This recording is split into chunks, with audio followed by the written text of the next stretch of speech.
Hello, it is Topical Tuesday, May 9th, 2023. Steve Sipress here.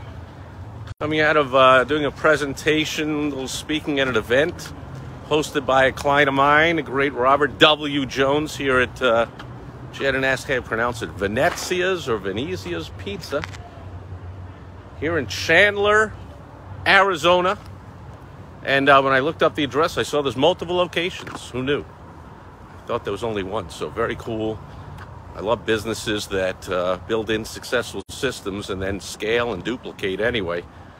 Topical Tuesday, and the topic, unfortunately, still in the news since I first spoke about it a few weeks or a month ago, is this marketing fiasco at Bud Light, at InBev, Anheuser, Busch, the parent company. So I taught a couple of lessons back then. Search for it wherever you're watching this, back on my LinkedIn or my YouTube or my blog or my podcast or Twitter or Facebook or wherever you're getting this. So I won't go over those two lessons, but another one is understand what the VP of marketing for Bud Light did not understand, that when you have your small business, it's very smart to think in terms of separate divisions. Like a contractor, residential, commercial. Those are two totally different businesses, pretty much. They're two total different propositions to two totally different sets of prospects. They need two totally different kind of hats that you're wearing, kind of marketing departments, if you will. It's one of the main things I teach. But today's lesson is the fact that even though for marketing purposes you want to speak directly about one deliverable to one target audience at a time, you got to remember that all of the different divisions and parts of your business are intertwined. That's something this Bud Light VP, this woke BS ridiculous person didn't understand, because sales are not just down of Bud Light. Sales are down across the board for all of Anheuser-Busch. And a lot of people don't realize they have over 500 different brands. I did see a video way back at the beginning of all this. The guy was proudly saying, like, I'm going out to drink a beer tonight, and it's not going to be Bud Light. It's going to be Michelob. I'm like, dude, Michelob's same company, Anheuser-Busch.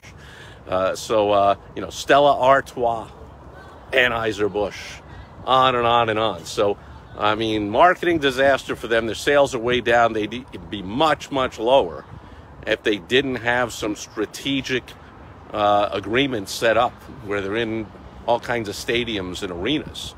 Where they have a captive audience, and that's the only beer they got.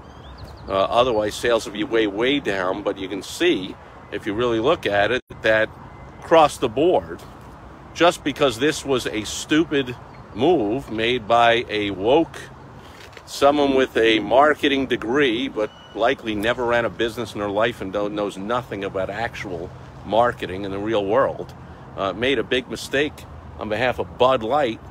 You can see it's affected Budweiser. Budweiser had to roll out the commercial with the Clydesdales and say, hey, we're an American brand and all that kind of stuff. Like, if you ask me, I mean, they can fight and they got a ton of money. And like I said, they got a ton of contracts and a ton of connections. But if you ask me, that Bud Light brand is dead. I would just kill it entirely.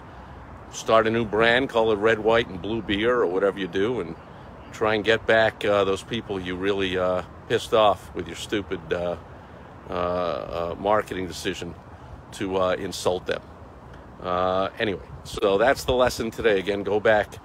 I felt just there I was getting into the previous two lessons. You can check those out in the past.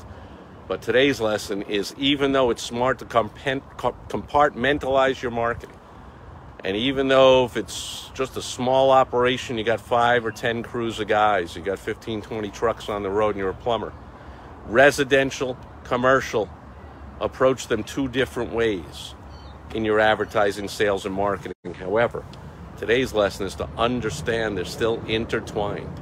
And if you do something really stupid and insulting to your target as the residential side of the business, it can really come back to screw you also on the commercial side and vice versa. So one more lesson from the Bud Light fiasco, which I hate to say, not for Bud InBev itself, a huge corporation. I'm not a fan of big corporations which are in with the big government to smash small businesses, but a lot of small businesses being affected A lot of mom and pop bars and restaurants that serve Bud Light. A lot of distributors that depend on their deliveries and their orders of Bud Lights from their restaurant clients and liquor stores and supermarkets and such. So a lot of people being hurt by this.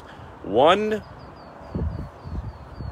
person, I want to say marketing person, but she just called a marketing person who really knows nothing about real world marketing. She just has a degree, makes a stupid decision, and has a rippling effect, crushing a lot of people. It is helping other brands, though.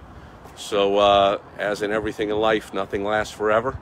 If you are a distributor or you are a restaurant or a bar that used to serve Bud Light and those sales are down, or Bud, you can switch. It's a free country. Make the move before it's too late. That'll do it for Topical Tuesday, May 9th, 2023. Thanks for being here today, and I will catch you tomorrow on World Wide Web Wednesday. Until then, over and out.